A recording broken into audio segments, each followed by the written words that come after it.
When Paul prays for the Colossians in Colossians 1:11, he says this, "May you be strengthened with all power according to his glorious might for all endurance and patience with joy." My name's Matt Raley. I'm a new adjunct here at Corbin, and I'd like to talk with you about this verse and specifically about the words endurance and patience. And to do that, I'd like to tell you a little bit about how I came to be at Corbin and what that has to do with the crisis that we're currently in as a country with the COVID-19 virus. I was a pastor in Northern California in a town called Chico for about 8 years and was doing some work revitalizing a church there. And on November 4th, 2018, I announced a big victory for our church. It was a plan to relocate our facility to a much more visible location in the town, and a plan to really see some tremendous growth. We had the staff to do it. We were ready to go. And it was a very exciting, very satisfying moment after about 8 years of hard work. 4 days later, on November 8th, 2018, I was eating breakfast on a sunny morning and then was slowly realizing that the light outside had changed. And everything became a kind of weird orange color, and I walked out into my backyard and looked out at the ridge, the mountains right next to Chico, and saw a massive black plume of smoke, and it was getting larger visibly by the minute. And within a few minutes, that black smoke had covered our portion of the Sacramento Valley, and it was dark. It was like winter.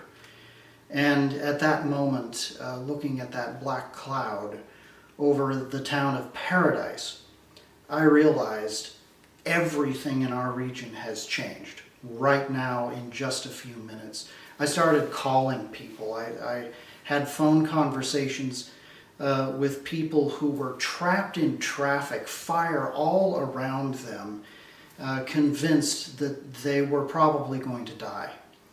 I had phone conversations with people from Paradise who were taking people from nursing homes in their cars down the hill, but they were trapped in traffic as well, couldn't move an inch, fire all around them. My associate pastor lived in Paradise, as did about a quarter of our regular attenders. I called him on the phone, and he was banging on the door of his neighbor's house, yelling at her that she had to leave right now because the fire was approaching.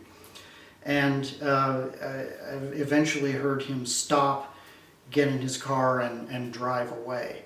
Because he told me later, my neighbor can make her own decisions and she can get in her car and drive away. My baby in my car cannot drive away or make any decisions for himself. It was that kind of a moment. One of our men who lived in Paradise, he and his wife, their names were Lou and Rita, they had one car. He took their car early that morning and had come down to meet someone in Chico for a discipleship meeting. And by the time he realized that the fire was upon Paradise, he could not get back up the hill.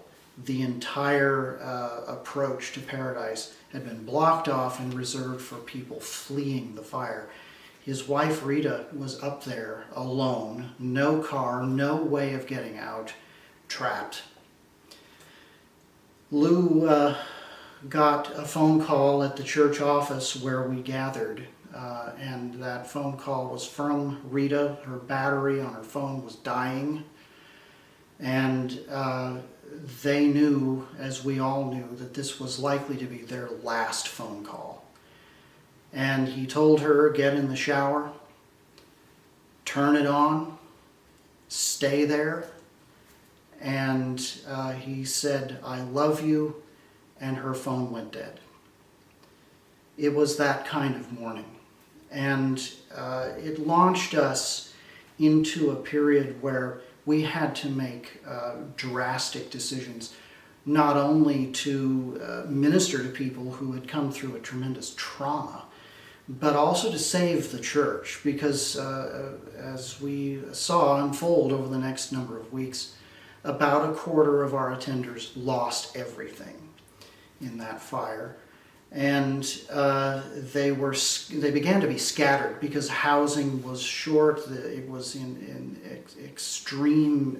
extremely expensive, and so they began to be scattered around the region, all over the country, and our church was shrinking because of this.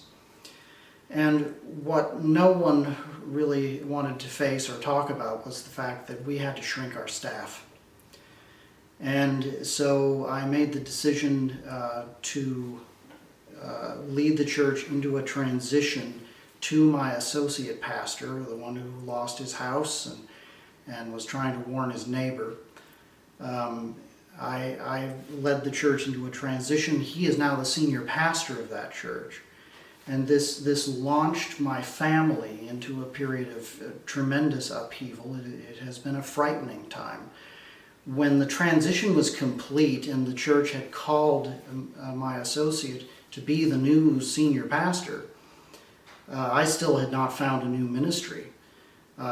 This was one of these periods where nothing went right and everything was going wrong. And instead of this period being a series of answers to prayer where my family and I were launched into a new ministry, instead we were launched into unemployment. We sold our house, moved up here to Salem in an effort to try to cut some expenses and live as cheaply as we could. And we moved into this little apartment where I am speaking to you from right now. And this has been a period of tremendous fear and distress and grief. And I would say many of you in the Corbin family have been thrust into exactly this position by this virus. And you're facing unemployment or underemployment, and you're facing all kinds of worries. Everyone is in this kind of holding pattern, quarantined in our houses. We don't know what is coming. So I wanted to share with you some of the things that I've learned having come through and now coming to the end of this kind of emergency in my family's life. A couple of the things that I've learned about endurance and patience. First thing I've learned is the importance of grieving. There's a temptation when so much is being lost and so much disaster is going on around you to think, well, I have it pretty good. Other people don't have it as good as I do. And other people have lost more than I have. So it doesn't seem right for me to grieve about the things that I have lost. Can I suggest to you that the wisest thing is to grieve your losses, no matter how small they might seem in comparison to other people. It is true we need to grieve in that sense of perspective, that there are lots of people who have it worse than we do.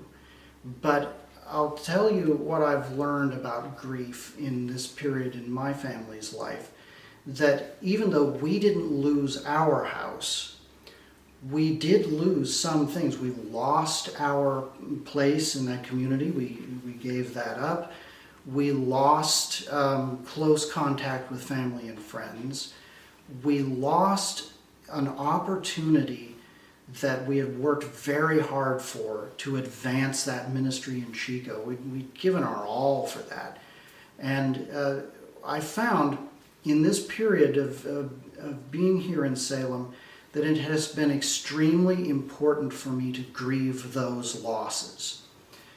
I find myself during this period kind of going hour by hour. Some hours I feel really good, optimistic, excited about the future, but some hours, some days, even some weeks felt very low and filled with sorrow and anger and all of the other things associated with grief. And what I've found is that if I tell the Lord what I have lost, He comforts me, He meets me in that moment. And accepting that this is my time, has been my time to grieve, has been an important way to receive comfort from the Lord. And sometimes, I am telling the Lord something I already told Him this morning. Sometimes I realize that I've told Him, gone through the litany of my losses and lamented those things last week and the week before that and months before that. The Lord's heard it all before, but He still wants me to bring Him my grief and to tell Him about that. And I would say, those of you who've lost jobs, students, you have lost sports seasons, things that you've worked very hard for. Perhaps you have also lost jobs. You may be looking ahead to a summer where you're losing opportunities to work or have an internship or all sorts of different kinds of opportunities. Grieve your losses. Take those things to the Lord and tell Him about them. Tell Him repeatedly, and He will give you comfort. This is part of the process of enduring and being patient. And if it seems like you're taking small things to Him, just remember that the same God who gave comfort to people who grieved losing houses, filled with a lifetime of memories, that same God also met a grieving little boy whose main concern was he'd lost all of his Legos in that fire. The same God meets us right where we are, and He will meet you too. This may be your time to grieve, and I would encourage you to take the Lord up on His promises that He is near to the brokenhearted. He is, and you are important. And so what He gives you in those moments is coming directly from His heart, and His comfort is powerful in these moments. And if you endure, there is a strength and a joy that comes with that patience. Second thing that I've learned through all of this is about work. I've always been a hard-working person. I've always given my all. I've never had a shortage of passion or drive for my work. But I'll tell you what, when all of my work got burned up and my ministry and my ideas and my passions all got cast aside, I really struggled with being motivated to work. And the thing that I have found is that the same principle about grieving applies to work. Sometimes there are periods in our lives when we have to work without passion, without motivation. And students, you may have been raised with kind of the conventional wisdom, find your passion. Do the thing that makes you happy and leaves you fulfilled, and then all of your work will seem like play. Well, there is something to that. That's not nonsense, but this may be a time when you are struggling to be motivated to do your schoolwork, to go to your job if you have one, to work around your family's houses, and be useful to the people around you. It can be very difficult to stay motivated. Here's the thing I've learned. I just do the next thing in the next hour. I figure I can do that much, and sometimes it's the next 15 minutes. I can accomplish that task. And then I think about the task after that, or the thing after that. I don't think weeks out. I don't think months out. I just think about the next thing, the next hour. And as I endure, with patience, the lack of motivation inside me, I'm still getting things accomplished. I'm still serving the people around me and doing what I need to do. And I'm still growing in my capacity to work. And as I look back over these last months, I realize that my work has not been for nothing. Corbin has been wonderful to me in opening up a semester with a couple of classes to teach and be a part of the ministry here. The Lord has opened up other opportunities for me at Western Seminary, George Fox, and at our church here in Salem. And it has been amazing now to look back and say, okay, I went at this 1 hour at a time, unmotivated, and look how the Lord has blessed it. He's going to show you the same thing. He is going to provide for you. He is going to stitch together for you a way to move through this crisis. He's going to give you manna every day. So you need to go out and gather it. You know, sometimes work isn't just producing something. Sometimes work is taking care of your body, going out and getting exercise, which I do almost every morning. Go out for a very long walk. That helps get rid of anxiety and fear and anger too. And so sometimes work looks like exercise. But students, here's the thing. No one can tell you what the next thing is right now. Your external prompts to work are all weak, if they exist at all. And your internal drive or passion to work may be flagging too. So no one is going to set your priorities for you. You need to do it. You need to learn to get up, get dressed. I like that Navy admiral, I think, in that commencement address in a YouTube video that was passed around about a year ago. Like he said, make your bed. And that's how we start changing the world. Get dressed for work. Put yourself on a schedule. And maybe even invent work to make yourself a servant of the people around you. As you do that, you're going to look back over this period and realize that through endurance and patience, the Lord has toughened you up, as He's done with me. And He's given you wells of passion that you didn't know you had. And that realization is going to lead to joy. Just as Paul prays for the Colossians, may you be strengthened for all endurance and patience with joy. I believe you're going to see that just as I have, and I want you to be encouraged. Now, I didn't finish the story about Lou and Rita. About their final phone call was at about 11 in the morning. We were very low that day, expecting the worst. But about 5:30 in the evening, my brother, who was on staff with me, texted me and said, "They found Rita. Here's what happened."